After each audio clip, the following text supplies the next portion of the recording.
starts with a shape or a technique. Once the mark is made on the surface, that then becomes the original idea, then probably gets ditched. 9 times out of 10, the original idea never exists. It gets removed.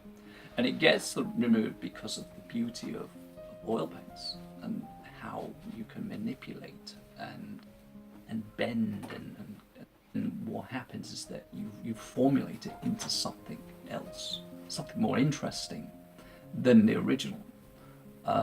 Because the original in the back of the mind is representational, and so through this bending and twisting, you then create art as something that is not wholly yours.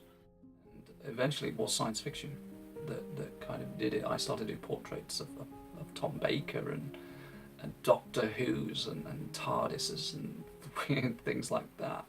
Of course, I really liked comic books when I was younger.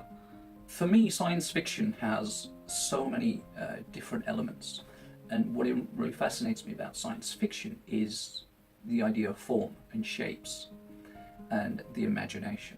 So I always think that most of it tends to be very representational and very in your face, and so what I wanted to do is create some of these ideas vaguely. But I think this is where the unique style kind of comes from.